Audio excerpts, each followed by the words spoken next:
sorry. No, we have 1 minute. Oh, sorry. Oh, okay, that's okay. I know, I would love to have a footstool. Yeah, I At would church, we too. have the benches. Yeah, they have a little thing now. And I wish there was like a Yeah. little footstool. Oh, they don't? No. Oh, where do you go? Good evening. Oh. Welcome. It is Wednesday, August 6th, 5:30 p.m. at this regularly scheduled Board of Education meeting. Ms. Stokoy, would you please call the roll? Ms. Coco? Here. Mr. Gomez? Here. Mr. Harris? Here. Mrs. Schaefer? Here. Ms. White? Here. Thank you. Item B is motion to approve the agenda. It is recommended that the Board of Education approves the agenda of the August 6, 2025 Board of Education meeting. Action by the Board of Education and adoption of a consent agenda means that all items are adopted by one singular motion unless a member of the Board of Education, treasurer, or superintendent requests that any item be removed from the consent agenda and voted upon separately. So moved. Second. Discussion? Ms. Stokoy, please call the roll. Ms. Coco? Here. Mr. Gomez? Aye. Mr. Harris? I'm Aye. sorry, aye. Mrs. Schaefer? Ms. White? I'm here too. Item C is opening ceremony. First up is informational items. This meeting is a meeting of the Cuyahoga Falls Board of Education in public for the purpose of conducting the school district's business. It is not a public community meeting, although there are opportunities for public participation. If an individual wishes to address the board regarding a topic found on the meeting agenda, the individual must complete a registration form found inside the attendance notebook and present it to the treasurer. Following the introduction of the topic by the board president, followed by board discussion, the individual will be recognized. If an individual wishes to address the board regarding a topic not found on the meeting agenda, he or she must notify the superintendent and/or board president of the topic no later than 3 business days in advance of the meeting. These individuals may share their comments during the board business portion of the agenda. In both cases, the individual will preface comments by an announcement of his or her name and address and limit comments to 3 minutes. All statements should be directed to the board president. No person may address or question board members individually. An unabridged board agenda for this meeting can be found on your electronic device at the address found on the screen. And for your convenience, hard copies of the board agenda may be found on the table by the sign-in book. The next special meetings of the Cuyahoga Falls Board of Education are August 21st, 2025 at 6 p.m. in the Preston Elementary School Gymnasium, 800 Talmadge Road, Cuyahoga Falls, and September 3rd, 2025 at 6 p.m. in the Price Elementary School Gym, 2610 Delmore Street, Cuyahoga Falls. The next regularly scheduled meeting of the Cuyahoga Falls Board of Education is August 20th, 2025 at 5:30 in the Cuyahoga Falls High School Library. And now for our Pledge of Allegiance, and welcome Ms. White. Welcome, everyone. If you'll please stand, if you're able, and join me in the pledge. I pledge allegiance to the flag of the United States of America and to the republic for which it stands, one nation, under God, indivisible, with liberty and justice for all. Thank you.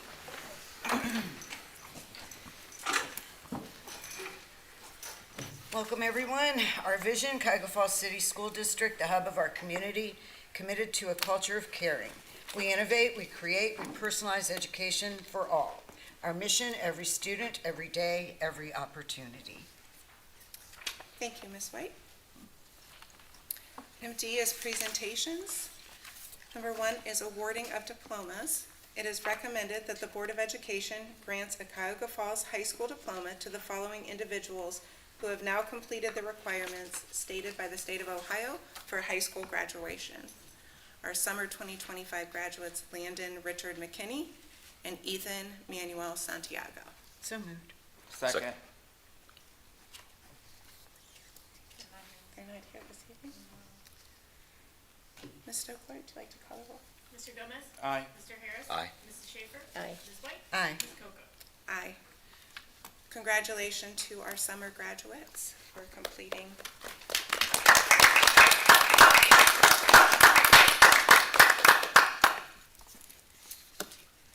Item 2 in presentations is our budget reduction. Ms. Stokoy.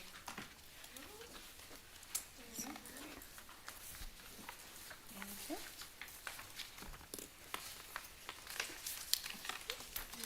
Thank you. Thank you. Thank you. Okay. This is pretty condensed now that, especially now that I have to do the forecast by October 15th this year, November. So I didn't want to get too into the weeds here because it can be a little, it could be a lot. So I just tried to keep it high level and expand. I'll expand on some of the stuff that's in here. So the first thing, oh my God. I wish Lucas was here. He's my fan with this. I knew he would have asked me if he was here. We're 2 outs away from a no-hitter today. Ugh. He was 2 outs away. I was so sad when he gave up a home run. And then, so he had a one-hitter game. So close. But they swept the Mets, so yay, that helps. Yeah, Okay. still good. All right. So I just want to refresh your memory real quick about May, kind of what we had said our expenses were going to be. So you can see there, we had projected at the end of last year, we would spend in these categories about 17 million. And that we then projected in 26 that we would be down to a little under 13 million total in those 4 categories. So overall, a difference of about 4.2 million. Or about 25% overall. A big part of that is obviously some of the air conditioning projects that are nearing completion that were large ticket items. So that's where we were during the May forecast. So obviously since then, we have closed our books. So here are kind of the actuals based on what we actually spent through all of last fiscal year and based on what was budgeted by departments for the appropriations and everything this year. So we ended up spending in those 4 categories about 18.2 million. If you recall, some of that was due to the fact that we moved up some purchasing due to potential tariff increases, technology. There were some other payments that we were able to make kind of right before the end of the year that I had predicted would probably be in this fiscal year, but we ended up getting those invoices and paying them. And so then now, if you look at the budget coming in for this year based on what everybody provided me, we're at a little under 12 million, which is less even than what we projected, which of course it is going to be a little less because we spent more than what was projected. So they're pretty much in line, just a shifting of when the actual expense happened.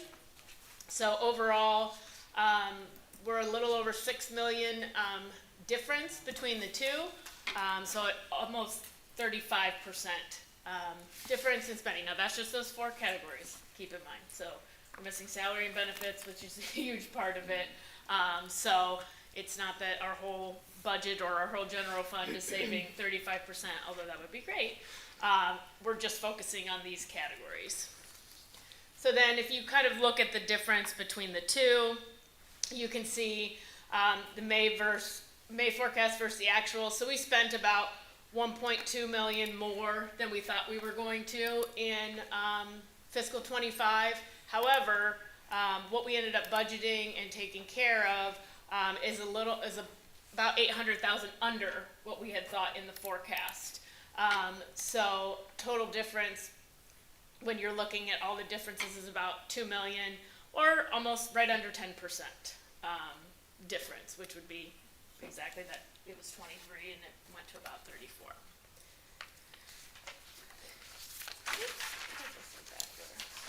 So looking at some of the key highlights here in these sections of where some of the things were cut, it's also, this was very difficult in a sense because the state auditor's office, I think I've mentioned to you guys before, changed my codes. And so some of the things when they were budgeting were in one code, and then that code became extinct as of the end of June 30th, 25, and so now they're in new. So it's a little hard to compare and remember kind of where everything went and where everything got moved. So that's why you're going to see a little bit more general numbers here, and these aren't going to add up to all the differences. These were just kind of the bigger ticket items that popped out when I was going through the budgets and everything.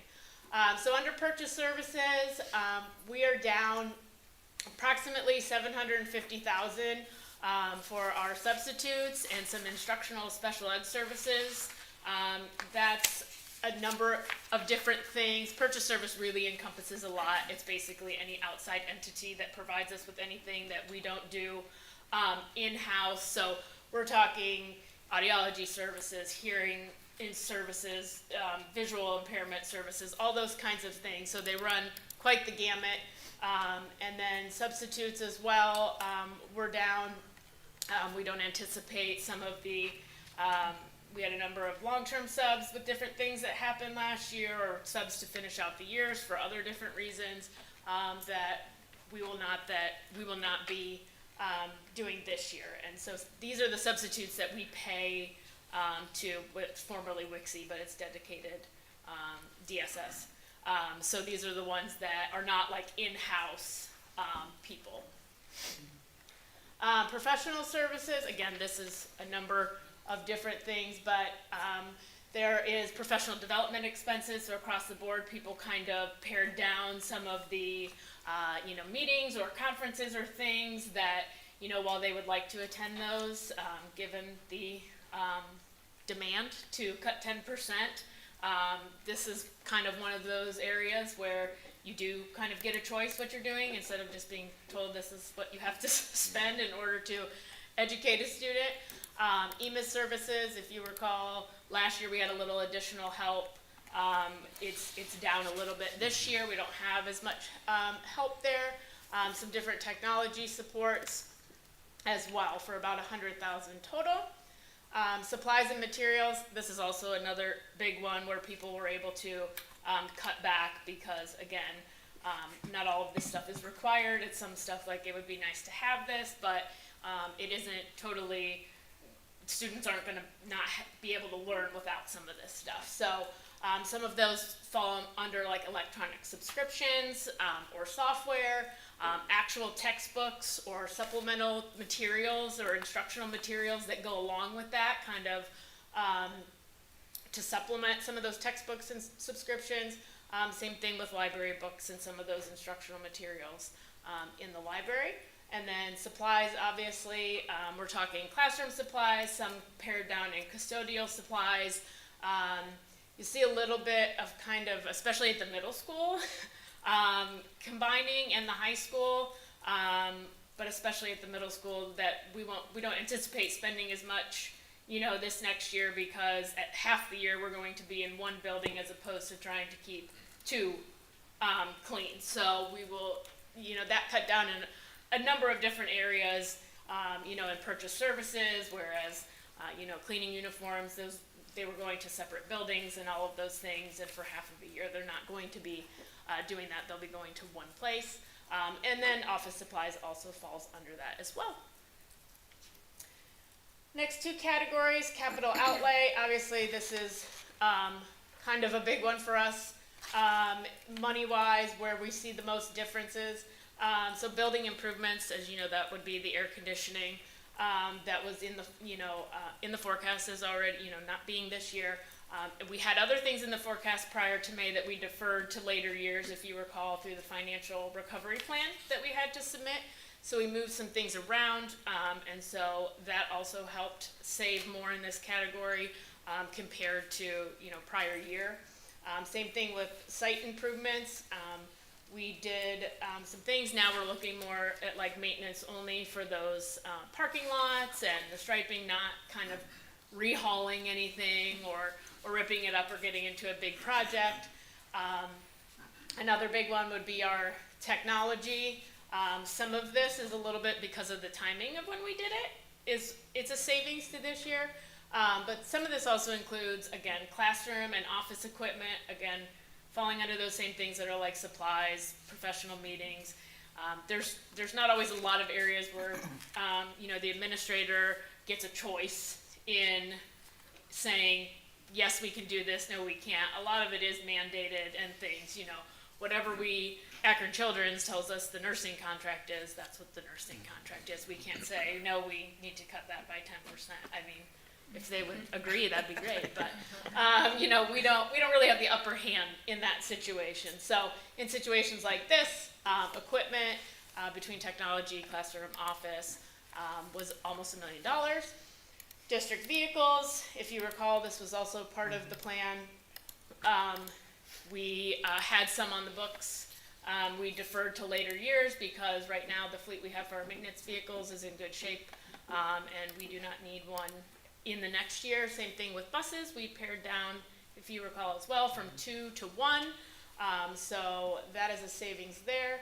And then other objects, this is a relatively small category if you recall in there. So these are, again, the memberships in professional organizations, shipping costs that go along with a lot of those supplies, equipment, textbooks, memberships to professional organizations. Again, something you have a little bit of control over to say, maybe I'll only be in this one as opposed to 2 or 3 this year in that area.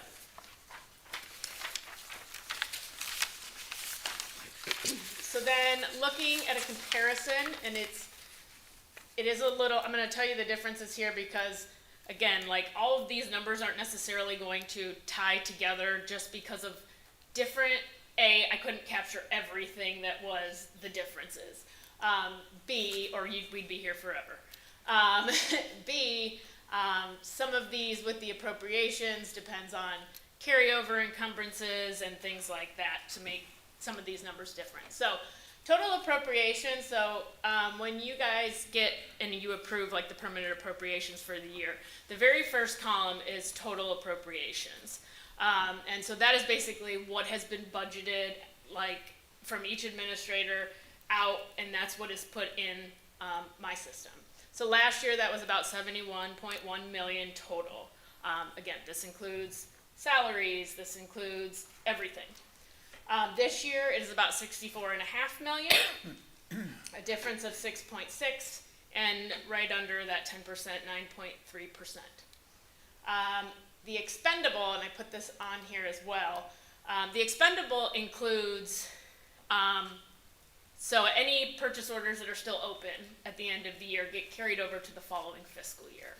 And so it's not considered an appropriation for that current year because it was appropriated in the prior year, but we are going to actually expend it. So on the forecast, you're going to see that expense in 26, but it was encumbered prior to this fiscal year. So some of those differences here are differences in what that, why the difference isn't the same is because from one year, from 24 to 25, those carryover encumbrances total number is different from 25 to 26. They're not the same, so it's not apples to apples in that, but it is it's close. So we're talking 74.6 million, which is just those encumbrances plus the appropriations, and then this year it's about 68.5 or 6 million, about 8.1% there. So I can understand all this. Were there any departments that didn't hit their 10% or they had to hit 10% for you to approve their budget? They had to hit 10% with some leeway of some of the, perhaps special ed or student services where They have a lot of things. they have like nursing is a huge contract, and so that that went up, so they made cuts, but it may not have been the 10% overall. Because but they made it a lot of their contracts they have no control over. Correct. So things like that, and they're bigger numbers. So like of their budget, those are the top dollar items, and so when those go up, it's going to skew the whole thing to not be 10%. But in the areas where they could, is kind of what I looked at. Like, okay, like take that out, and then let's look at what's left here. What's under their control necessarily. Okay. And so while we only focused on general fund, because that's what the forecast is, there are budgets that food service, Bill Bailey is there, so he also did that as well. So he was also part of that 10% reduction, even though his funds and expenses aren't out of the general fund. Given all that we have talked about and the way food service has been going, we thought that was a good thing to do as well. And with him getting all new equipment for his 612 buildings, it should be relatively easy. 'Cause Yes. You shouldn't have to worry about needing a lot of new Yes, equipment. correct. Right.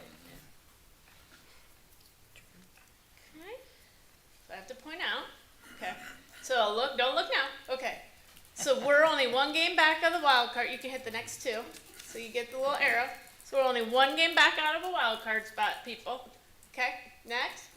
And we're only 6 games out of the Central now, which was way huge. They were on, remember that whole horrible 10-game losing streak, and I was depressed. And I was like, what? And then since the All-Star break, look at that. But there's another arrow, Ryan. Come on.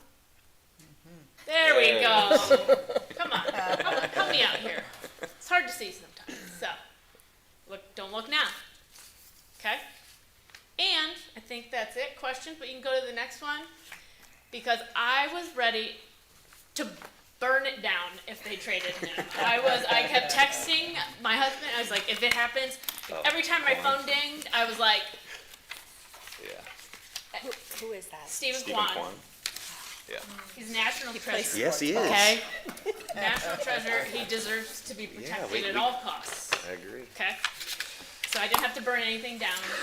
It's great for everyone. They'd scare it. Did they give you a new magnet at the home opener this year? I didn't go to the home opener this year. Oh my god. It was the same day as OASBO. Oh, you broke your streak. I know.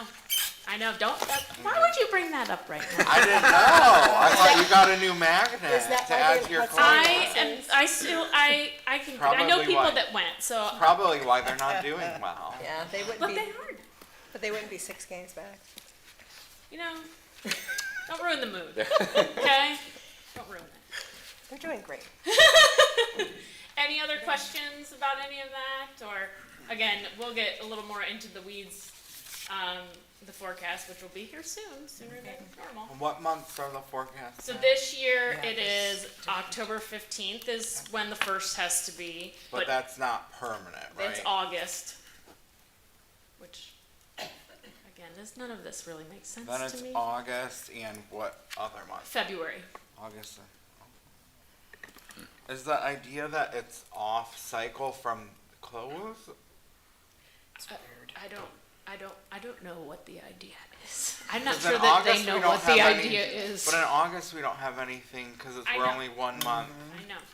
So, you know, if you recall, it used to be in October, and they Right. moved it to November, which was great, because then You if know you did if have your a levy levy passed on, or you not. knew if you, Right. what you were doing, and you could include that. And now you won't be able to do, and same thing in May, and now you won't be able to do that, and you'll, so, I don't know, it's only 3. Does that have something to do with like budget commissions because they want to see your cash carry over? I think it does have something to do Okay. with that, and what they're approving and what we're submitting in our estimated resources and With the cash appropriations and all of carryovers. that kind of stuff, yes, but I don't know. I feel like the times we have now give us a pretty good, it's, you know, kind of almost at the halfway point, more of the estimate, and then at the end of the year, kind of like, here's about where we're gonna end up, so we know what we need to do for next year. Now, again, I'm doing it all the time, so it's really only just what we're sending there, but, And it's 4 years now? yes, so it's Because mainly they were this talking year, about and doing then- it 3, but then it I ended up. believe, so they keep saying 3-year, but I think when they're saying 3-year, they're talking about 3 years, not including the current year as the base year. Well, 4 years is better than 5 at least. Yeah, Yeah. it is. Yeah. Yeah. Anything else? Thanks, Kristen. All right. Thank you very much.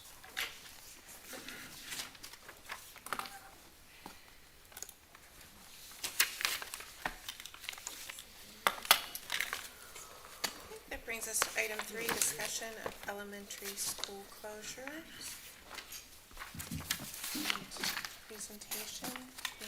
Well, so, if I may? Yes, absolutely.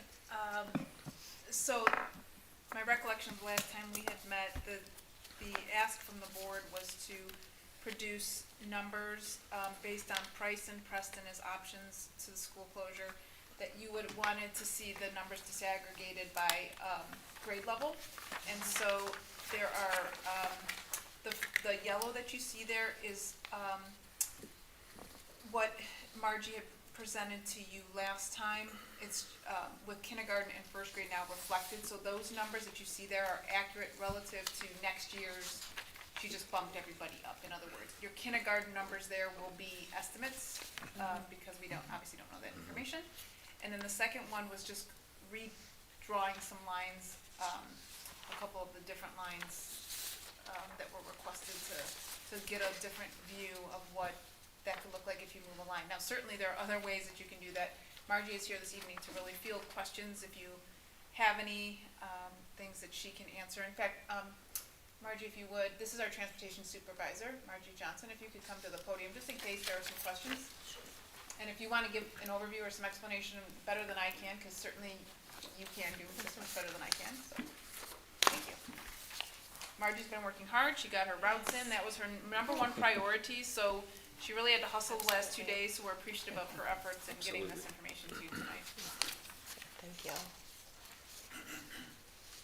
So, I just redid the numbers based on the grades after we did the roll for this year, because everything that you saw at the last board meeting was based on last year's numbers, because we didn't have those available to us yet.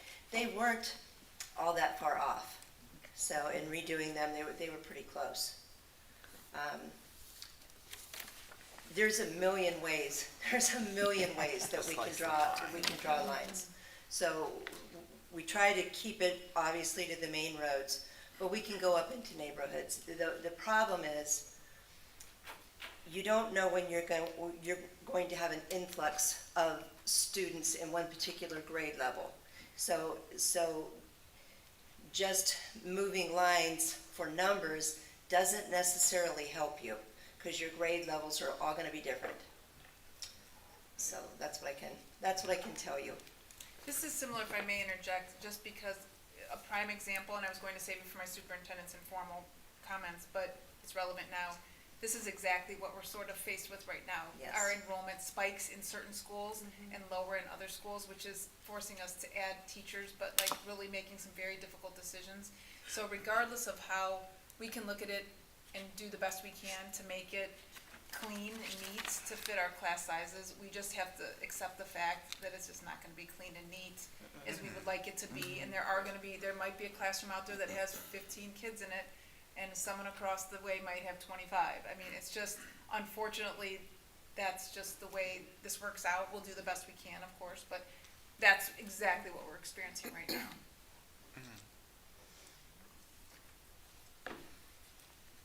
I know I kind of dug into what was presented, the boundaries that were presented, with the goal of looking at what Margie had come up with and then trying to disrupt people the least possible, because I think that's kind of everybody's goal. And so just, if you look at it, if Preston closes, the building that gets disrupted the most is Price. If Price closes, the building that gets disrupted the most is DeWitt. It's just the facts of the matter. And so, on the Preston closing example, I'm trying to keep as many buildings whole as possible, and you can bump a lot of people back and keep it under capacity. So you can make Lincoln whole, make Richardson whole, make DeWitt whole.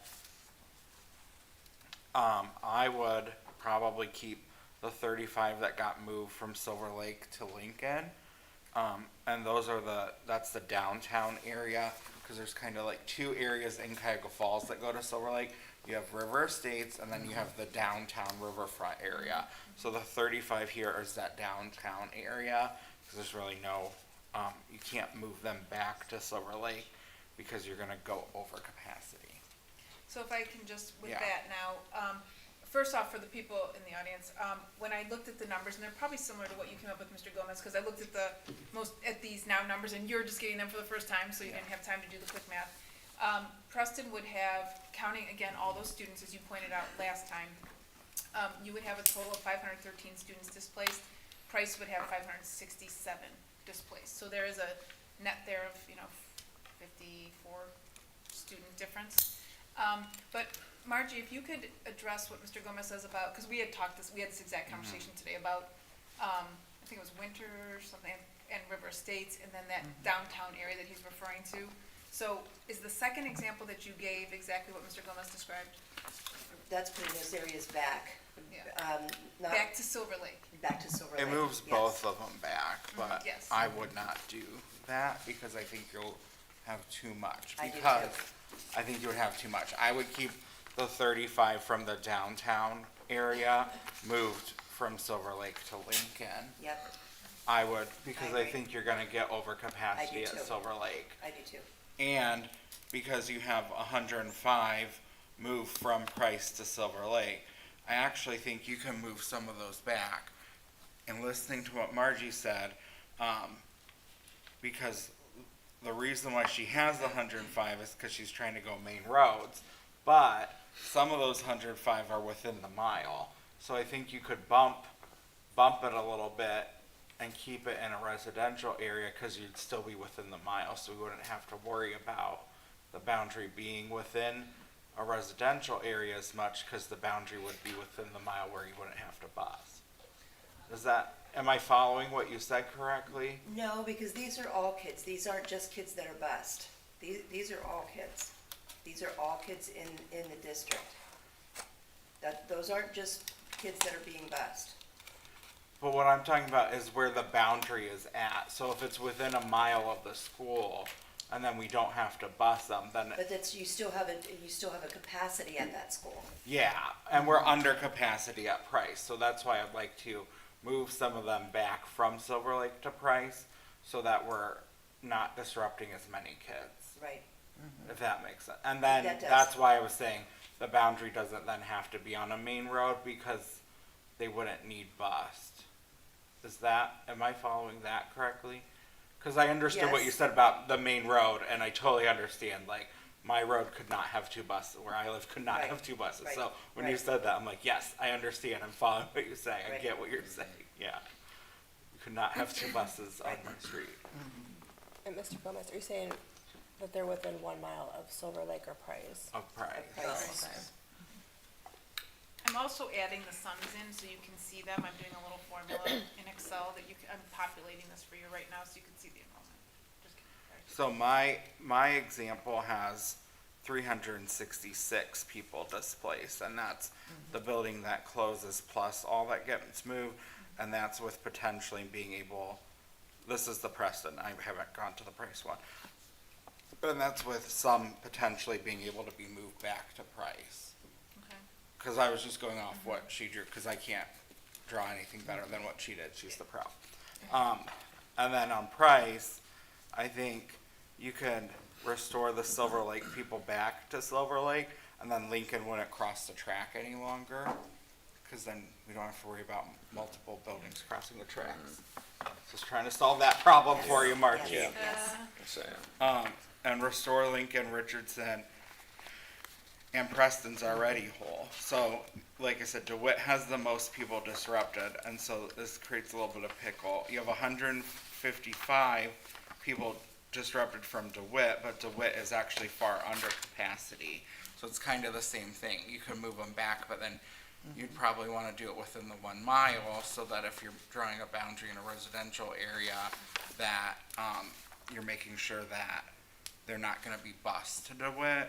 But then the pickle is that Preston's at capacity in this one. So then either kids that were previously at Price in this scenario, or kids that are currently at Preston, you're going to need to move more of them to DeWitt as well to make this work. Because I don't think any of us think that, including Margie probably, think that it's realistic to have a building starting at capacity. No. No, that's not. So that's the problem. And then this one starts at 423 folks. Who would be at 423? The Price Schools? closure, in my little Yeah. example that I came up with. Okay. I had 423 At which school then? disrupted if Price closes. Oh, disrupted. And that's without doing that finagling about Preston being at capacity. And then you would gain some, bring that number down, because that DeWitt's at 155, you could probably bring some back in as well. Yeah, I'll defer to So Margie's. the biggest thing for me with the Price one is that I don't know what the answer to Preston being at capacity and how you solve that. But I got us down to only crossing the tracks once, because I know that was the real heartbreaker for you there Right. with that Right. example what you said. I tried to. Well, you would, I mean, any of you that have the Stop Finder app, I'm sure you see them. We have We have buses stopped at the trains all the time, Right. all the time. Yeah. So, I know you said that was a big one. I took notes on what you said and I tried to Yeah, apply it right, as I right. went through this. So that's kind of where I was at with these and trying to work it out. But I think finalized boundaries were probably a distance from. Would, that was gonna be my next question as far as boundaries and finalizing those. Do you think that it's fair to say that those finalized boundaries really wouldn't happen until we were to make the decision as Yes. a board of which school? yes, then And I that would would really be hone in when and finalized really boundaries concentrate would on be made. making them meet and where they should be, and, yes. And I know you had made the point before, Ms. Coco, about, because we have those meetings coming up, and you wanted to make sure that folks that would be impacted would know as well. And I think we do kind of know who would be most impacted by each, like, based on those boundaries, like, you know, Yeah. the Price people would be impacted by Preston closing, and Correct. the DeWitt families would be impacted by Price closing. So I do think it's helpful, though, that we can answer that question. Yeah, And I think as we can, you know, communicate that there will be an impact to these buildings, but we're not going to have a specific realistic boundary until further down the road. Makes So sense. I think that that will be a big question for our community, and for our parents, and for us to be able to have an answer of, like, that is good, so. Sure. Thank you for doing this. We know it's in your busiest time of the year with getting all your routes together for our students. Which she got Beginning done. of the year. Yeah. She did, yeah. I'm sure we'll be seeing practice runs and buses out Will there. next week. Because there's a route coming down my street, I saw it on there. I gotta pick up 2 doors down from me. 'Cause Okay. There you I go. read them. You always do. Thank you, Margie. Did anyone else have any questions for Margie? So we can let her sit down. Thank Good to you. go. Thank you so very much. Margie. Appreciate it. Thank you, thank you.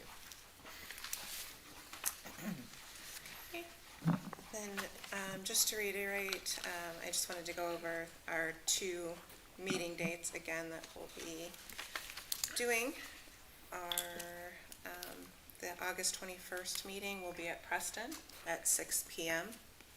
And then September 3rd will be at Price Elementary at 6 p.m. as well. I think those evenings we'll be doing a presentation, kind of a recap of how we got here with the data that's been presented here many times.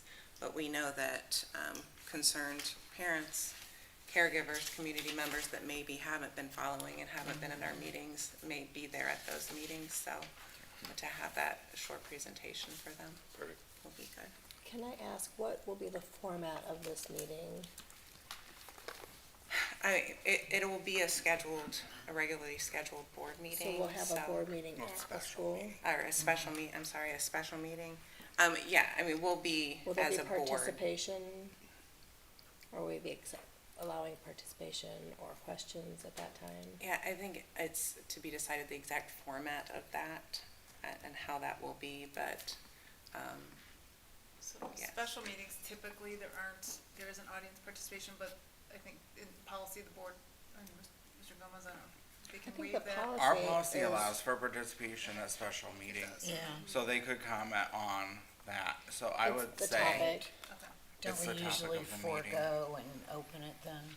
I would say that I would think that we'd just fill out a form and give them Yeah, 3 just- minutes. So as you, like a usual, And because if that there- would be the topic of the meeting, so that would be pertinent, they don't need a 3-day. And if there's a large crowd, the policy allows the president to basically latitude with it, so. Because we have a 30-minute limit, which we rarely, when I was president, we never had to we use don't. it. Once in my 8 years, we've used it with a prior president. But there's latitude within the policy for the president. So we don't even have to vote if that's becomes an issue. and I think with the presentation, we can have together a pretty good, all the questions that we've gotten as board members and things that we know and can anticipate that the people that are there are going to want to know, we can make sure to incorporate a lot of that into that presentation for them. Will we have any new feedback that we have. information for those meetings, or be this kind of a presentation of what we already know? I don't anticipate I don't any new anticipate anything information. new. I think it would just, the presentation would be why are we here, you know, and start with the financial reality and how we got down to these Two. two Yeah. buildings. Right. And that would open it up to anyone that would wanna speak then.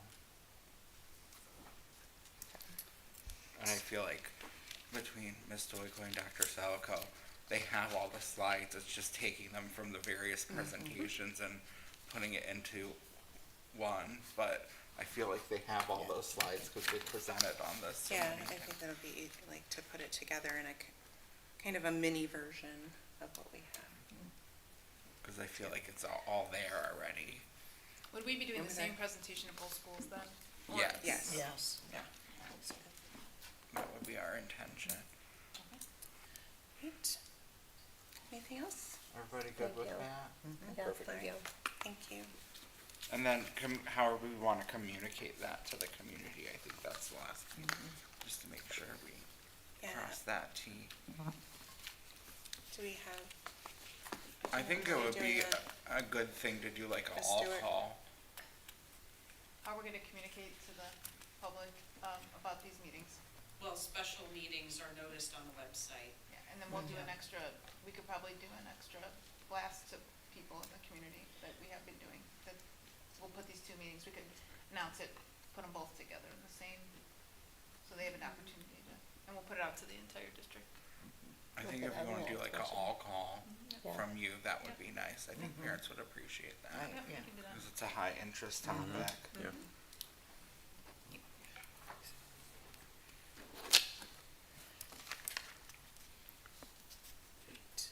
Thank you. That brings us to item E, Treasurer CFO's Business Consent Agenda. I'd like to recommend the Board of Education approve all items listed in the treasurer's consent agenda. So moved. Second. Nothing much here, just two, meeting minutes and donations. There's some weird lady on there first. I've been picked on 3 meetings in a row. I'm quitting right before the school year starts. And a number of others, to the Black Tiger Family Center and to Lincoln Elementary. Again, I just like to always point those out because, we do get a lot and it is always appreciated. Every little bit counts. And this is even before, for the Black Tiger Family Center, I just think it's worth noting, this is even before the like big Yep. donation drive, so That's people have nice. been especially, kind this year. Okay, Ms. Stokoe, please call the roll. Mr. Harris? Aye. Mrs. Schaefer? Aye. Ms. White? Aye. Ms. Coco? Aye. Mr. Gomez? Aye. Item F, Treasurer CFO's Business, Ms. Stokoe. I don't have a lot, just 2 things. One, I submitted last week the renewal levy paperwork to the Board of Elections, so that's all good to go, and it should be on the ballot. I assume I usually get the number, around early September of what the ballot number is, issue number. That's usually when they send it to me. I got to go to the new offices in Tennessee. Oh, Not in town, it's on Talmadge Road. Whatever.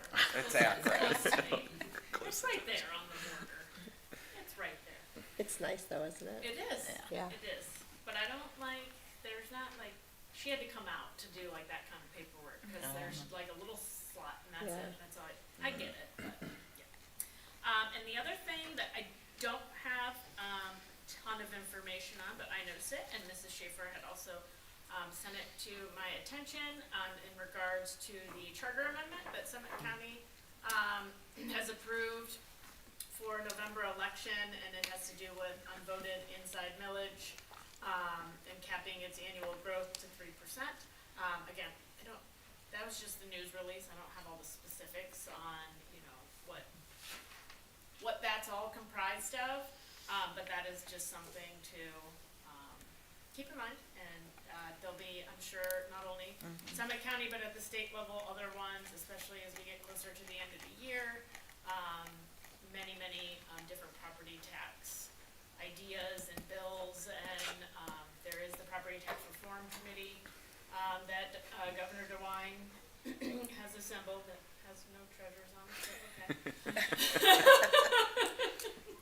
okay. That makes too much sense. And so, I'm sure there will be a lot of movement there. Again, I mentioned it already, but the forecast date's changing. But it'll be October 15th and February this year, and then the following year's August and February. So, that's all I got. The county only gets 2.2 mils of inside, but they don't rely on property taxes for their budget. They get sales taxes. So, do you have any update on the federal funds? I know that we're getting them, but now we're not getting them at the normal time we get We are them. not. And then I heard that you have to like resubmit everything. So could you give us a little bit about? So, in another ill-advised, I would say, decision, in the last minute in June, they rolled out a new software, at DEW. We used to do it in one system where we put all of our, information in and all our budgeting and all our backup and everything. And then they rolled it over, in June, and would you guess that it had a lot of glitches and wasn't working? But it did, and so it's kind of just been a hodgepodge right now of, they've opened back up the old system, and I haven't really, I don't know if they're like talking to each other, or if what we do in one, we have to do in the other. They're not, I didn't think they would be. So they said we could go back to the old one for ease and do our, till we can get our money in those project cash requests. All of our stuff is in the new one, so I don't want to really duplicate that work. What they have done is they gave us an extension, typically with the federal grants, they run on the fiscal year, and so, money that is allocated to us for that fiscal year has to be, encumbered by June 30th. So you can't put any new purchase orders on after July 1st for, 24-25 funds. So July 1st, 25, you can't put it on. You can put them on then, and then they ask that you liquidate all of those by September 30th. So you have that 3-month window to pay all those, do whatever, and then wrap up. So they've extended both of those 3 months. So they've taken, that date of encumbrances from last year's funds, and moved it to September 30th, and the liquidation date until the end of the year. This way, because they knew there was going to be delays in the carryover. So if we have money left over, at times it can be carried forward from last year to this year's grant, and then when we have to do like a final expenditure report and in that September date, and then they kind of know like, okay, here's what's left over that could potentially be moved to this year and added to this year's allocation, unspent funds from last year. And since that's probably not gonna go at a timely pace, they've allowed us to basically have access to what that carryover would have been by extending those deadlines in using last year's funds. And those we've gotten, our cash requests for and everything. We haven't had to do one yet for 26, so we'll see how that goes in the new system. I assume we'll do it this month. We will do it this month because we have, we're starting to have salaries come out of the new grants, so posted on that, but it's wasn't the best rollout. There's one plus to that, and when you submit your budget by June 30th, they provide you with a substantially approved date of 7/1. Because of the fact that some of the grants you're not even able to submit, they retroactively gave every district in the state a 7/1 substantially approved date, which means that anything that we started to use the grants for in July, we can start paying for. However, now without being able to call on project cash requests,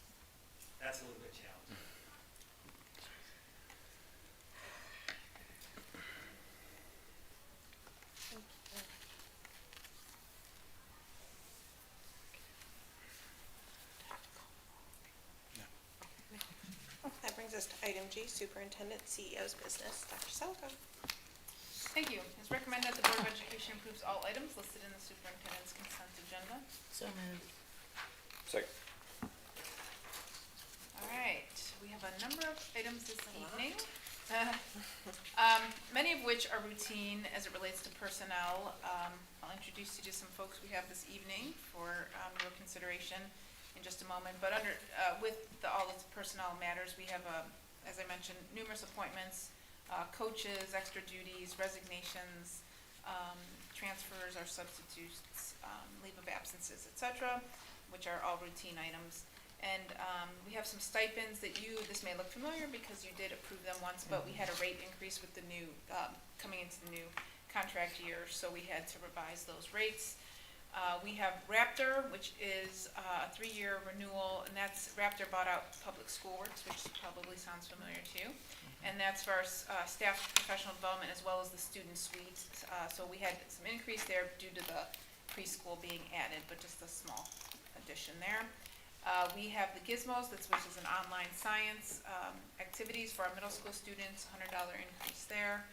We have Frog Street, which is our, as you might also remember, our preschool programming, and this is for the PBIS training. We have to, by law, provide that. And then we have the contract for Neonet. This is really just passing the cost along to Shanae for their EMIS support. You'll see the MOU for the SRO. Some acronyms there for you. This is an annual contract, and as you know, historically we've had one SRO, and at the high school, which also supports our other schools as needed. And we have also been paying for off-duty officers to go to the middle schools to the tune of about $30,000. I've met with the chief a number of times, and he and I have had some great conversations about the notion to expand the SRO services, and as a result, if you recall me asking the board for the consideration to add a second SRO, now that we're going to have a very large campus with over thousands of children there, we felt better than having 2 SROs on campus, and that's what you'll be considering partially this evening, along with the training that's required. That's all outlined in the MOU. It will cost the district $20,000 as a net compared to what we've been paying, but I would point out that the city is gracious to pay for one and a half plus SROs for the district. So that is is there for your consideration this evening. Our Microsoft annual renewal is about a $200 increase, but again, it's something we have to do. Kent State University, our contract there for the soccer for 19 games, and they're very workable with us. So if something changes, they're flexible and have been a good partner with us. But the goal again is to have some soccer games at the new stadium. But in the event we're secured, if we're unable to have that happen. But this is for the 19 games leading up to October 3rd.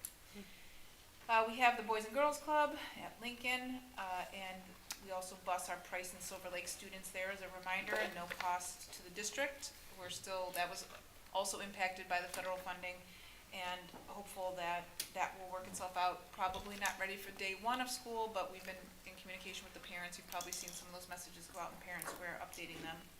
And then finally, as we mentioned earlier, the bus routes that you see there that Ms. Johnson has put together.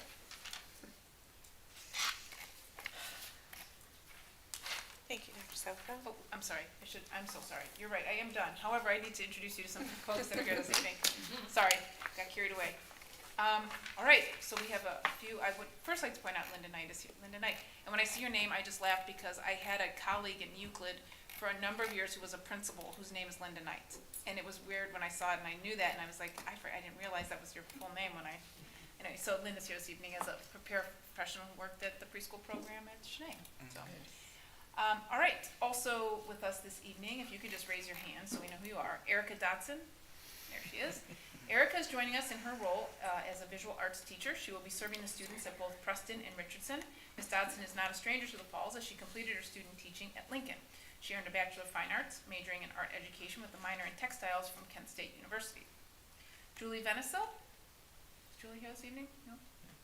So she comes to us fresh from her student teaching experience.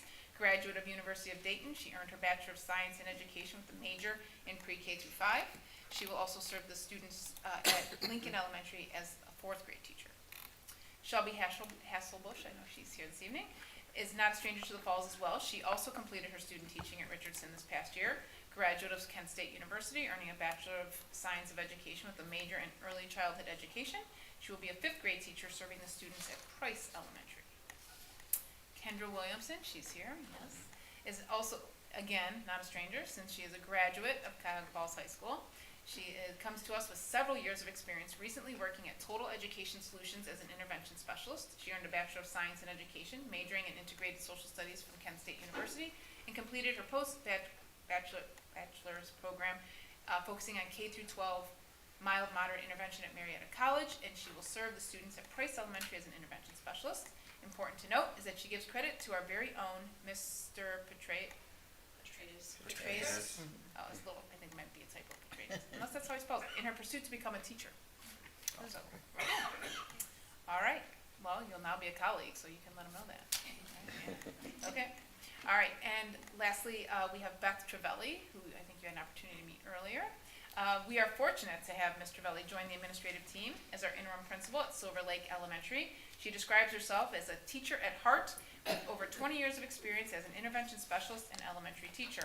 She has spent the past 14 years as an elementary school principal, recently retiring from Hudson School in 2024.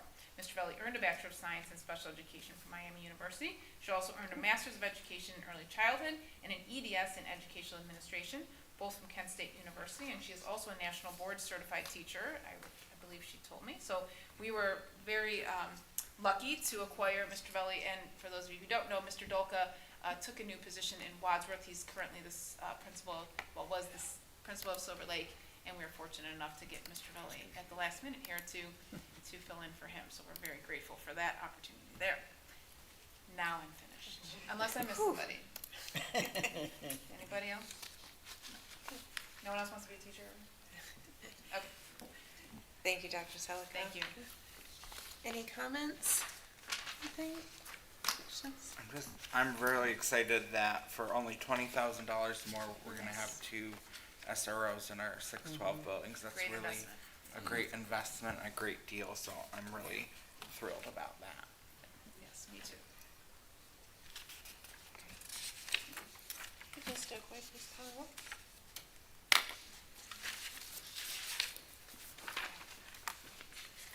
Ms. Schaefer? Aye. Ms. White? Aye. Ms. Coco? Aye. Mr. Gomez? Aye. Mr. Harris? Aye. Thank you. Now it's a Congratulations.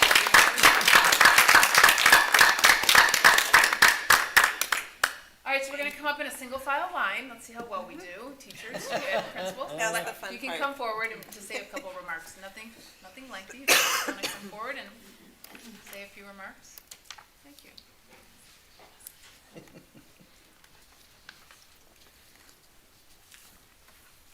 Hi everyone, I'm Kendra Williamson. As stated, I graduated from Cuyahoga Falls, so it feels very special to be returning as an educator this time. Kind of feels surreal, like one of those full circle moments. You don't get many of those in life. So I would just like to say thank you for the opportunity to continue my career and grow my passion in SPED a little bit more. Thanks. Hi everybody, my name is Shelby Hasselbush. I'm a graduate from Kent State University.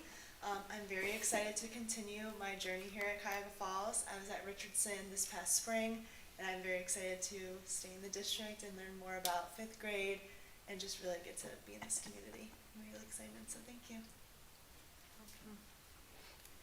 Hi, I'm Erica Dodson. I'm very excited to be back in the district as I was at Lincoln Elementary School. It was an honor to work under Sarah Farkas while I was there. I'm super grateful for this opportunity. Last year I was at Talmadge Elementary as just a long-term sub for their art teacher, which was a great experience, but I am excited to have a full-time job and the security of that, so thank you very much. Good evening, I'm Beth Travelli. It says Laura on my thing, but I really go by Beth, so please call me Beth. I am honored and very excited to be part of the Cuyahoga Falls school system. Thank you, Dr. Selico, for calling me and talking about this great opportunity, I said, I have to see the school first. And once I saw the school, I fell in love.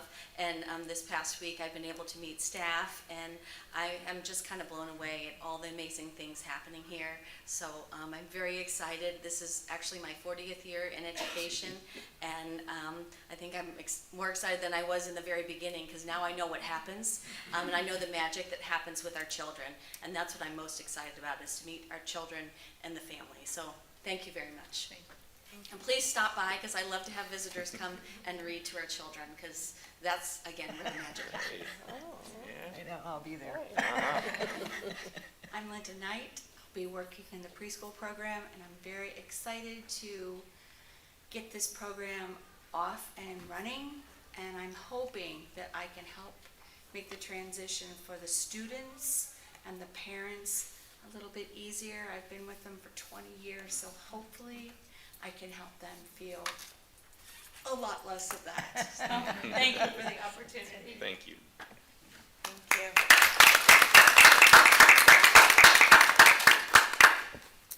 Welcome everyone to the Black Tiger family. We're very excited that you're here. That brings us to board business. Oh, I'm sorry. Because I talk so much. Is that what it is? I get it, yeah. Superintendent CEO's business and comments. Dr. Sokol. Thank you, Ms. President. All right, so just a few things, few remarks that I have. One, I was able to attend, I thank Ms. Bogdan and her team for putting together a nice teacher orientation this morning. So I had the pleasure of talking with, I think it was all ladies that came to the podium this evening. We had a chance to speak with them. So that was fun, and I think they got a lot thrown at them today. But right, your head's spinning yet? You're still here. You got to be back here tomorrow. So day 2 of it. But it's a pleasure. I love the excitement of new teachers, particularly those that are just starting out, and it's fun to reminisce with them and think that I can remember the first days too when I started, and the excitement, and so I'm really pleased to welcome all of them to our district. So the couple things, other things that have been happening, we did have our administrative retreat. We had a nice time, as I think we always do, but again, a lot of sit and gets and a lot of talking at them and preparing for the new year. So we were there all day Friday and then Monday afternoon. So that went well. I think we're good to go. We also have convocation next Thursday. So Mrs. White, you'll be very excited to know we start breakfast at 7:30 in the morning, and we'll start fresh at 8 o'clock. So looking forward to seeing you. Right, all ready to go. Ms. White is not a morning. It's on my calendar. Yep, all right. Do you need a wake-up call? No, I have an alarm. I'm retired, so I don't like to get up quite that early, but I'll do it.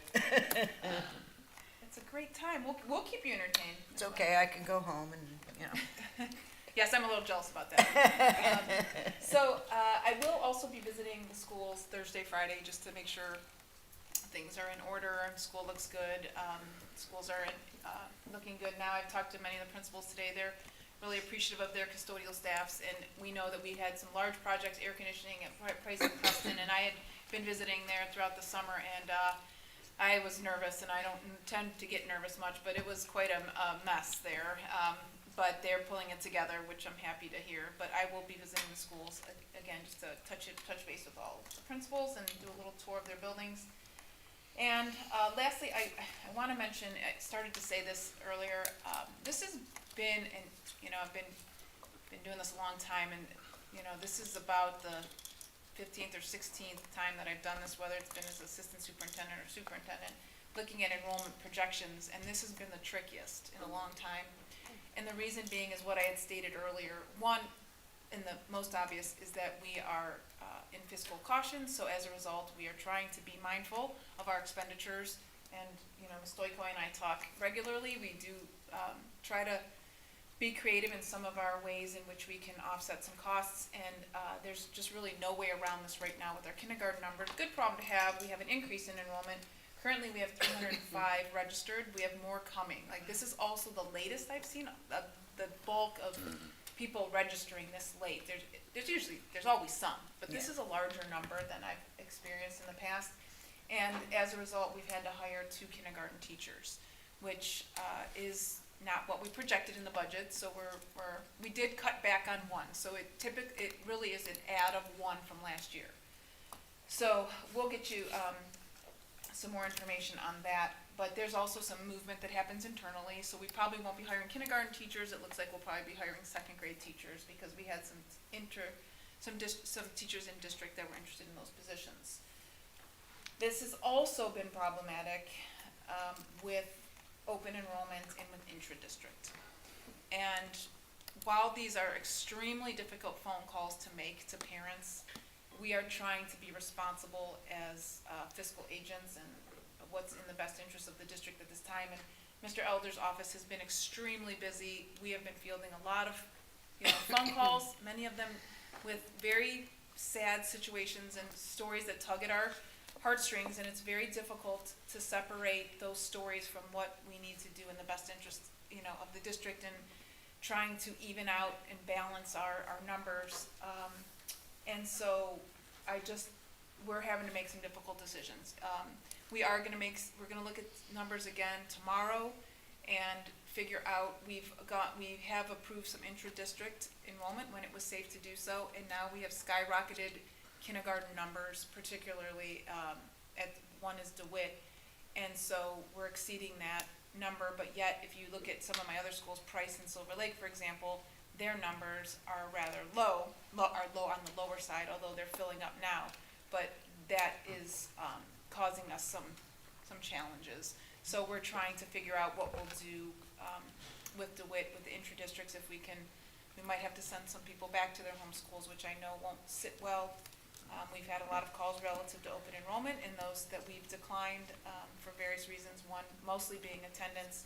But those are some struggles that we're having. Please know that none of us like to say no to people. So when you call our offices and we have to give the bad news or say no and stand our ground, it is not because we want to. It is because it is what's in the best interest of the district and our students, and sometimes it means resident students getting some preferences over our open enrolled. But that is, again, the way this works, and it doesn't mean, I don't mean to sound heartless, but I wanted to say all of that to you, and I want to say it publicly because it is very difficult on us, and I'm not looking for a pity party by any means. It's not something we want to do, but it is, again, what we need to do as a district. And so we've been having a lot of rough phone calls, really. I know Mr. Elder, and then sometimes it rises to me, and so I'm hearing the same stories, and again, not because we don't want to help, but because we're in that situation. So it's been, a little bit up and down, but we are adding 2 teachers as a net result.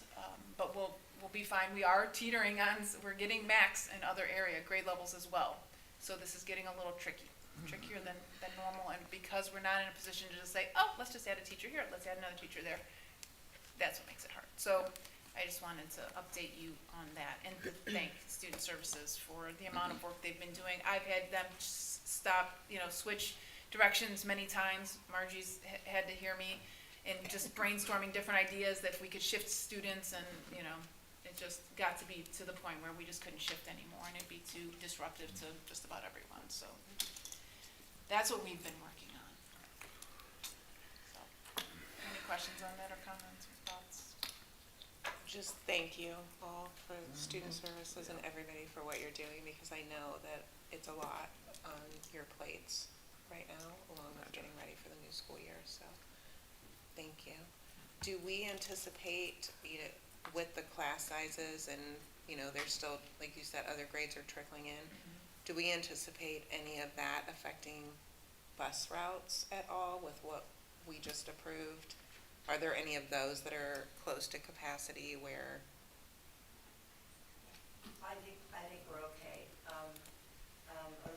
A lot of the enrollment is within boundaries, within the mile walk, so I think we'll be okay.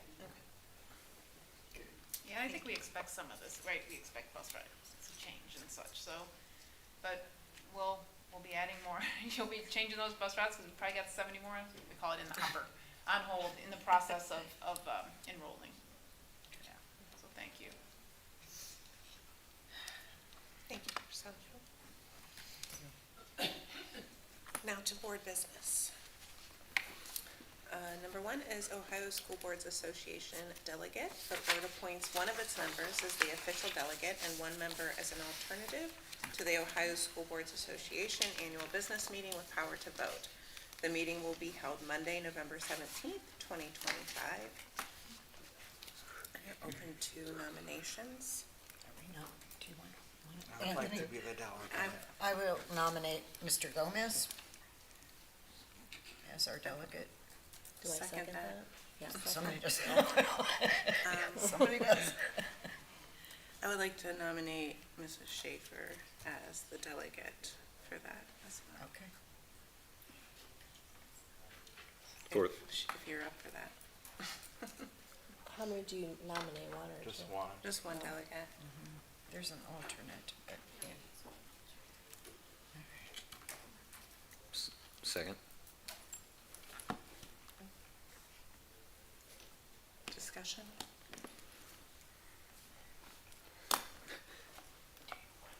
Oh, so as the alternate or the? I don't Yeah. know. Do you- Yeah, that's very exciting. Okay. Were you nominated as the delegate or the alternate? The delegate. Delegate. Or no, the alternate. Oh, Oh. Alternate. oh, then we don't have to really. No. Okay, I'm sorry, I thought you were. I was nominated. confused. No, Yeah, no, me Yeah, too. Ms. Schaefer, alternate. Ms. Schaefer was Yeah. Okay, as the exciting. alternate. it is. But Anthony will be there, so we know. I'll make sure everybody knows if there's any pending amendments, so that if Right. there's anything that we need to discuss as a board and have to take a position on. Okay. And you can still go sit in there as the alternate for, it's very exciting, everybody. I've heard some lively ones, so, yeah. Yeah. Exciting. Micah from Nelsonville was nominated as the president-elect. Who? Micah from Nelsonville. Oh. He's really young. You'll recognize him from Okay. conference. Right. Ms. Stokoe, please call the roll. Ms. White? Aye. Ms. Coco? Aye. Mr. Gomez? Aye. Mr. Harris? Aye. Mrs. Schaefer? Hi. Thank you. Item 2. Yay.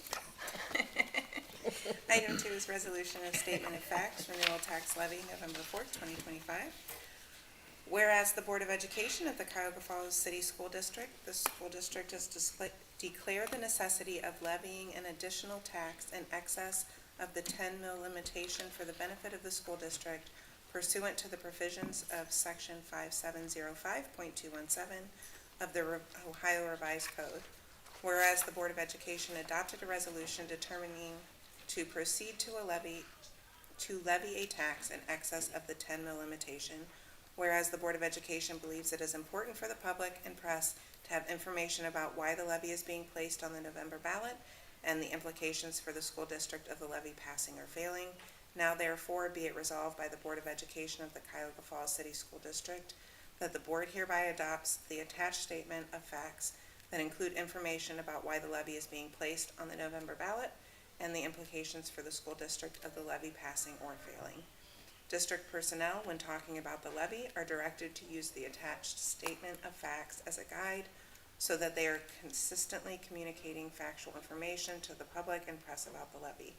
In addition to the attached statement of facts, district personnel may share other information with the public and press as long as such information is factual.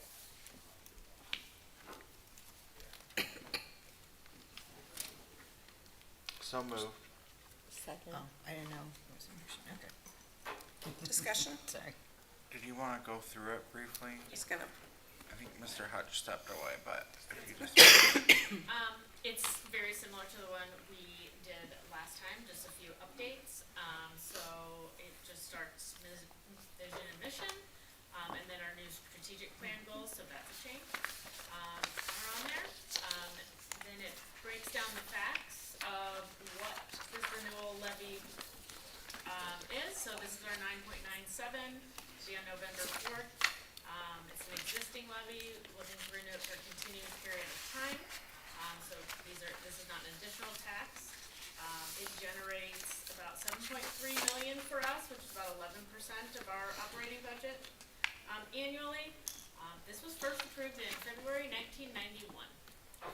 So it's been a while. And then most recently approved in November 2021 for 5 years. It is set to expire at the end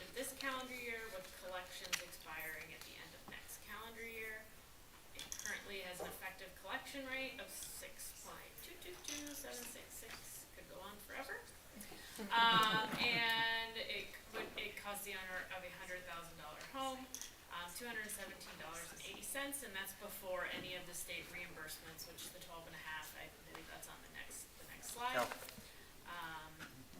The next is just kind of a breakdown of how property taxes are calculated.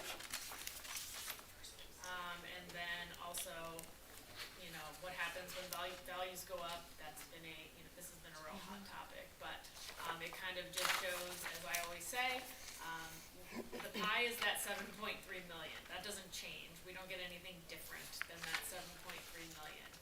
Depending on valuations, it just depends. The little graphic to the side kind of shows you that. If it was 4 people, $100, everybody would pay $25. If the next year another person moved in, now you're only paying $20. However, if you went from 4 and somebody moved out, you would all be paying $33. So it's just how that pie is split, and that kind of explains how that works. And then, as I mentioned, that amount was before any reimbursement, so this is one of the levies because it was passed in 1991 originally, which is obviously well before November 2013. So it's eligible for tax credits for the state of up to 12.5%. So that means that you get that discount on your bill, that 12.5%, and that is reimbursed to the district by the state. So they give us that 12.5% basically on your behalf as a credit to you. They give it as a credit to you and give it to us. Anything that's been passed after 2013, so for example, our emergency levy and the 4 mills we passed in 2019, they eliminated that, so they no longer pay that credit. And so any new levies, the taxpayer is on for that 12.5%. And if this levy, for example, were to lapse at any point and not be renewed, the next time it was put on, it would be considered new money, and you would be paying more because the state would no longer reimburse that. It's currently reimbursing it. If it lapses at any point, that 12.5 is going to shift from the state back to the taxpayer. So by making this continuing, you're ensuring that never happens, that they cannot take that away. They will have to reimburse those credits, and it'll be paid by the state for the rest of time. So if that happens, and that was similar to our last one as well, it was passed before 2013. It was passed for a continuing period of time, so the taxpayers will never be on the hook for that 12.5% from that levy. If this were to pass, the same thing. They'll never have to worry about being on the hook for that 12.5% that's currently being reimbursed by the state. This just kind of goes over what we use that money for, safety, security, classroom instruction, support services such as counselors, nurses, extracurricular programs, transportation, and then our daily operating expenses, utilities, supplies, purchase services that we just talked about earlier. And so this gives us financial stability. Obviously, the forecast wasn't in great shape with this. If we were to, for whatever reason, lose this or it would lapse, it would be devastating to our forecast. Again, that's 11% of our budget there.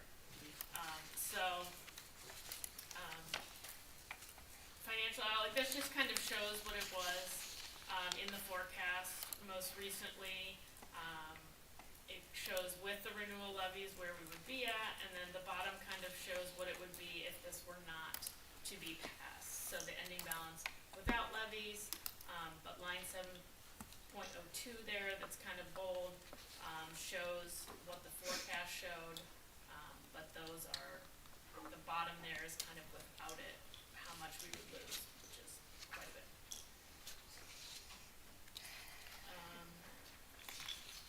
Again, as we mentioned, most of our revenues are flat, if not decreasing in some areas. And so this is crucial for us to make sure we can continue operations. And then all of this is reflected in the forecast, and it will be again here in October. stuff to you, but it just kind of goes over a lot of the stuff that I've said, how we have been working diligently to do more with less. We have cut staffing, we have made 10% budget cuts, we have deferred things to future years, we have made the hard decision to close an elementary school in order to save costs. So we're doing really all that we can to help save some dollars, but again, this would be devastating. This would put us, there's nothing we could do really other than put a new money levy on to recover if this weren't to pass. So this is now going to be 6 years and counting that the district has not asked for any additional funding. Right now, the life cycle for school districts is, it was typically 3 to 5 years. They now say it's like, due to recent events economically, it's more like 2 to 3 years that districts have to go back and ask their taxpayers for additional money, just throughout the last, 5 years or so with the pandemic and inflation and the many different things that have really happened. There's been some big ones. So we are going on year 6 and more of not asking for new money. Future considerations would be things that we would have to look at.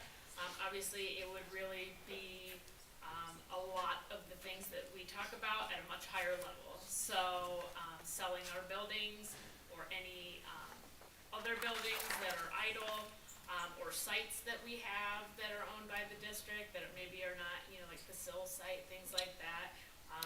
Reduction of district staff and the potential of reducing or eliminating open enrollment to the district. That would be another one that would save us, a big thing at once, if we were to do that. So those are kind of the big ticket items that we would have to look at, if this were not to pass. And then, if you have any questions, you can call Dr. Sullivan. At least you put yourself first. I on did. the list. I was nice. Yeah, She likes Thank to hear you. from everybody. I do. I wish more people would call. Noted. I appreciate I appreciate the financial responsibility piece that, just educating on everything that we have done and are doing. And I know that this is usually always in there when we do it, but the calculating of the property taxes and, the piece of the pie explanation, I'm always appreciative those are in there as well, because those are things that our stakeholders always have questions about. So, thank you. Any other comments or questions? I was gonna say kind of the same thing. As a lay person, you think you understand some of these things, but it is nice to just, when someone wants an explanation, I can say, well, hold on. Yeah. Let's go through this together. So it's very helpful for me. Thank you. And others. Okay, Ms. Stokely, please call the roll. Ms. Coco? Aye. Mr. Gomez? Aye. Mr. Harris? Aye. Mrs. Schaefer? Aye. Ms. White? Aye. Item 3 is support organization. It is recommended that the Board of Education recognizes the following support organizations for the 25-26 school year: the Lincoln PTA. So moved. Oh, Second.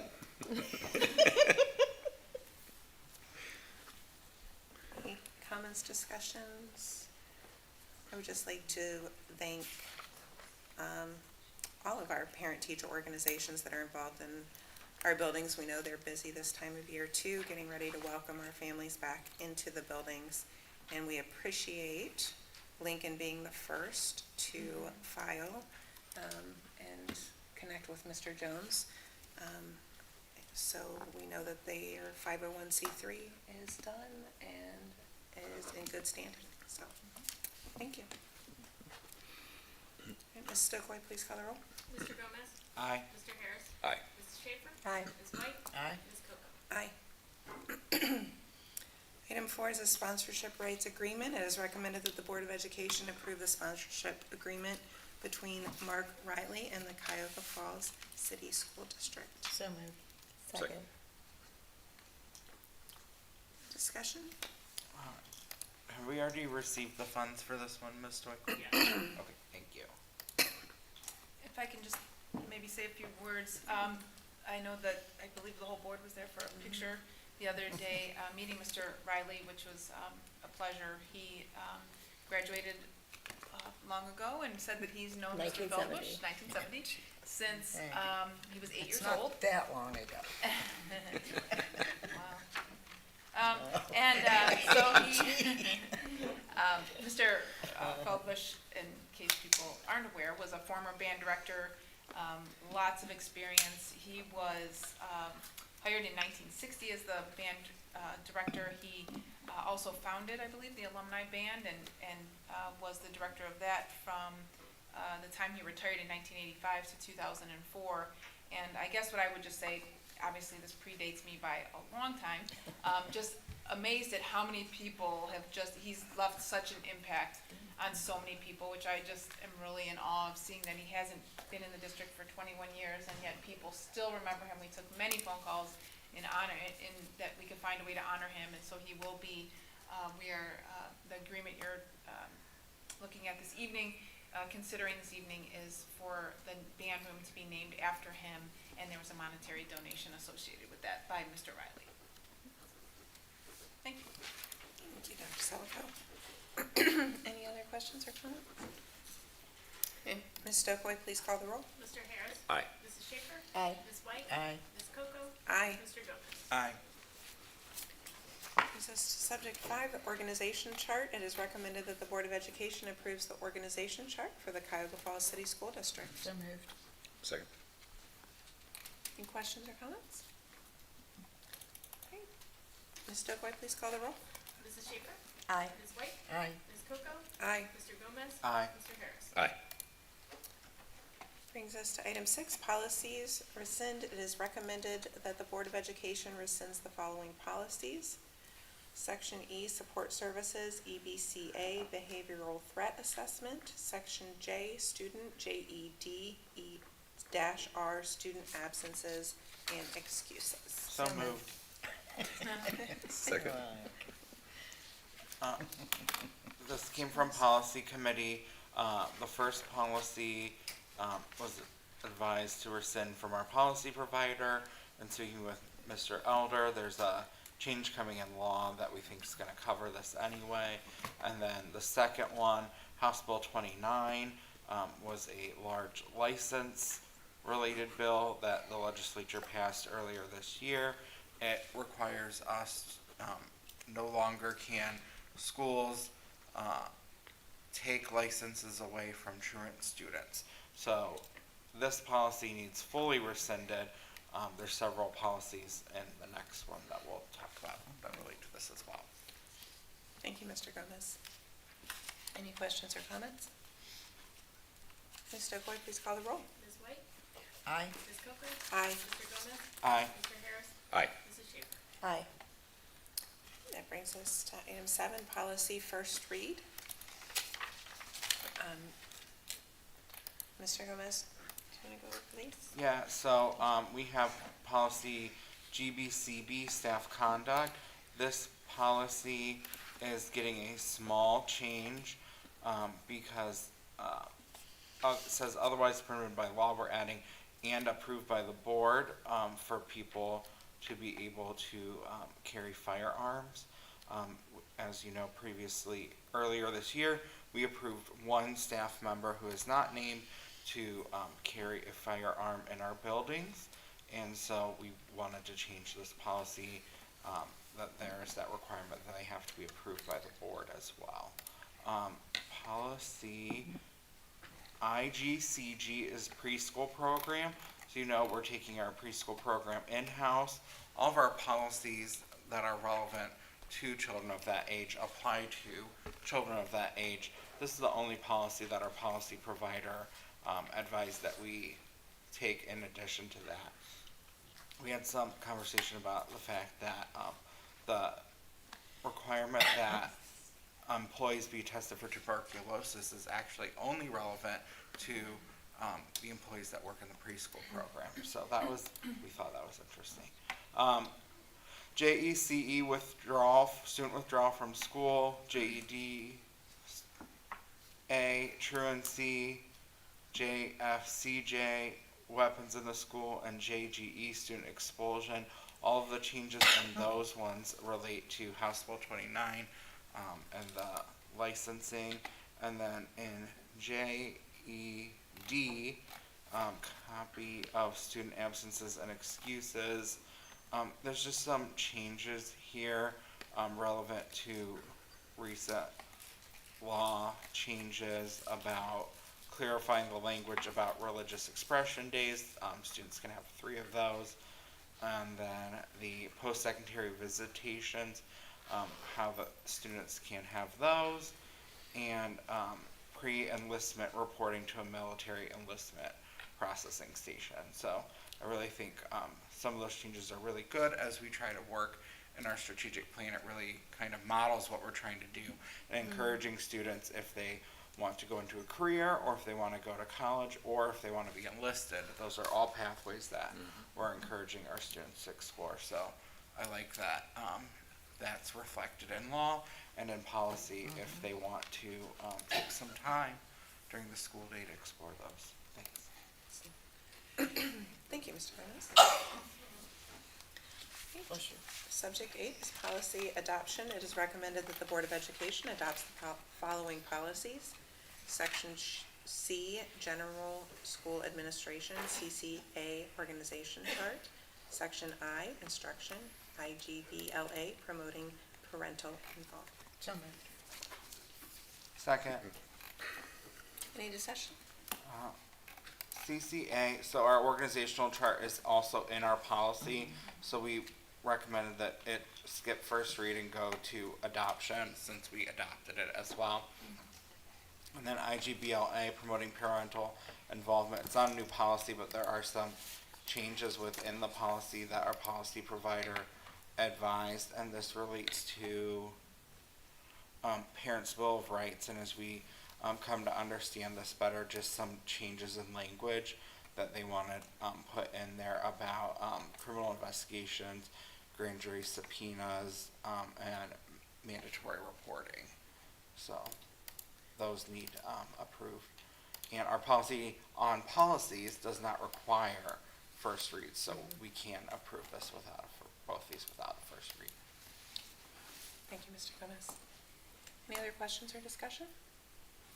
Ms. Stokely, please call the roll. Ms. Coco? Aye. Mr. Gomez? Aye. Mr. Harris? Aye. Mrs. Schaefer? Aye. Ms. Blair? Aye. Okay, that brings us to item 9, future agenda items.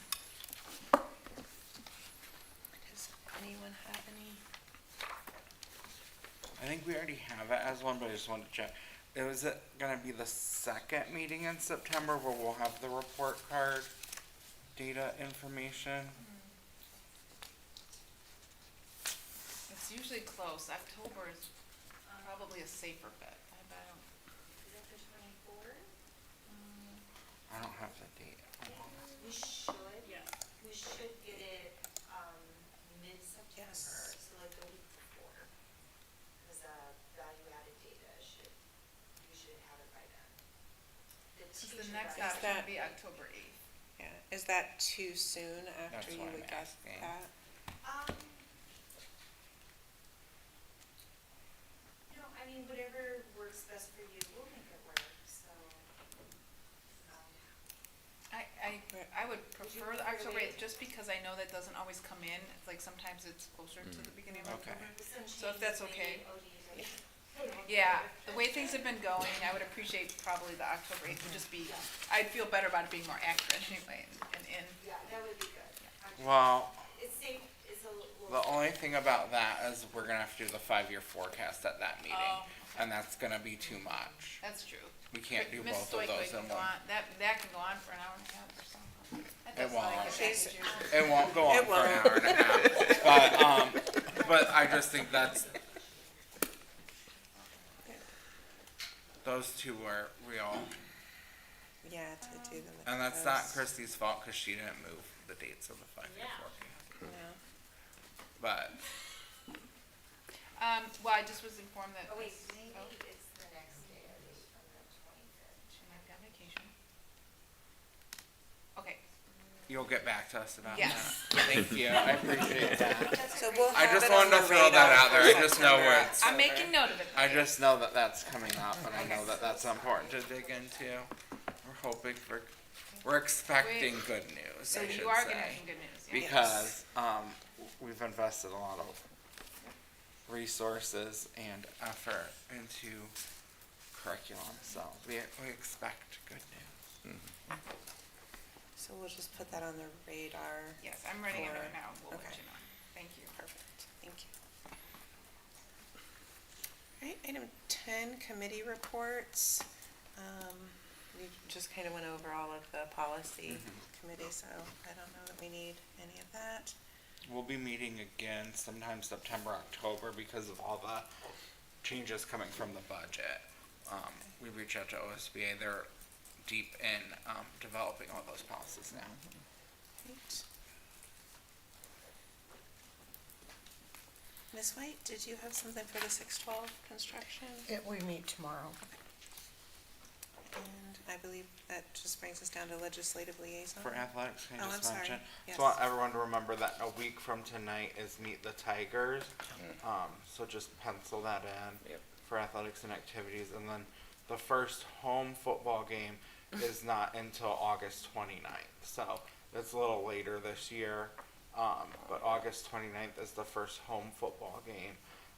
But I saw golf started up already, so sports are in full swing, and we're cheering on our Black Tiger teams. Mr. Gomez, do you know what time Meet the Tigers is? 6 p.m. 6 p.m.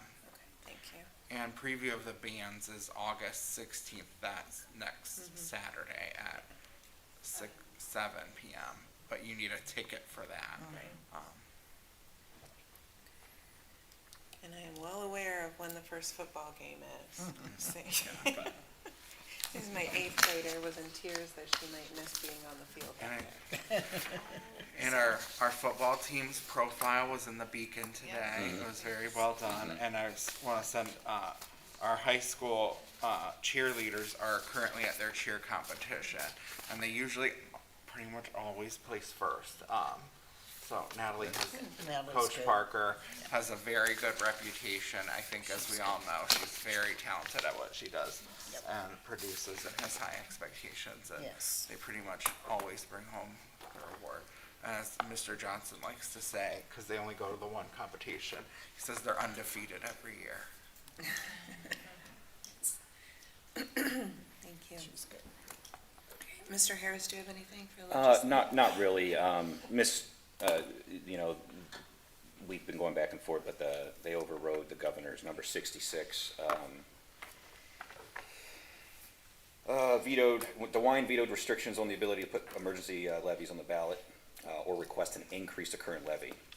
That provision eliminated levy replacements on property taxes for all political subdivisions. Districts now will no longer be able to put emergency or substitute levies on the ballot or request an increase to a current levy. Ms. Stoic, I don't know if you had anything you wanted to add to that. Just bad news for districts in general. So, yeah, it's just I think Speaker Huffman he was looking at 3 provisions, I believe, to override. They went with the one. I don't know this for a fact, but I know there were a lot of folks calling their state legislators, so I do appreciate that. We were all very vocal in making sure we had people in our community and within our own circles reaching out to folks. So it does work, and I know we're not out of the woods yet. We still have a long road ahead of us to protect public education here in the state of Ohio, but it's going to come down to us. That's a good point too, because we do have that emergency levy, so something we need to talk about. And I'd like to talk about it now, but I think it'll create confusion because we have the renewal levy. Right. So maybe at our second meeting in November, Yeah. we want to start talking about what we're gonna do, because we're gonna have to figure things out soon and start drafting a plan, because that's gonna create chaos when that comes up, and then we have to figure out what we're gonna do about our financial future. Yeah, I think that's a good timeline. Yeah. But yeah, I think just talking about it right now is gonna create too much confusion. We just wanna focus on, there is a renewal levy, it doesn't cost you any money. Right. And then talk about, I don't know how you sell a renewal of a levy that you can't renew, and it's not new money, but it's You can't call it a renewal because you're not allowed to Right. renew an existing emergency levy. Yeah, it's,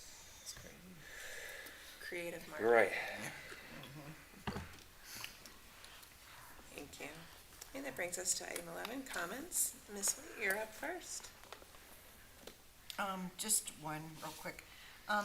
Miss Karen Price, passed away. She, was really active in Cuyahoga Falls Public Schools, especially at the high school with the IMP. She did so much for the IMP fundraisers and supporting the high school band, which her children participated in. So our condolences out to her family. Thank you, Ms. White. Nice lady. I'm up next. I don't have a lot, just I'm looking forward to Convocation next week and some of the other events, Meet the Tigers that Mr. Gomez mentioned, and there's, open houses in the schools, and it's an exciting time of year, and it's exciting to see our students back in the buildings, and that's why we're here, so it's exciting to see them again as they start coming back. That's all, Mr. Gomez. Yeah, I had an opportunity to stop out at our county fair last month when it was, but I think we have some opportunities to be involved next year because we have our FFA club at the high school. And so even though it's in the summertime, I think we should think about ways that they could be involved in that because it's kind of something that we should link them up with, having an FFA club. They should be connected to the fair. And also, well, it's not directly connected with the school. We have a 4-H club that started in Silver Lake as well. And so maybe we should think about connecting them with our FFA kids as well as maybe with our Urban Ag program. So, I'm always trying to find those little connections. And then last night was National Night Out, and it was nice that our district was represented as well. Dr. Salgo stopped by. We had the school bus there for Touch a Track with some of our bus garage employees as well. And they were busy, and it's much appreciated that they were there. And I have one more comment.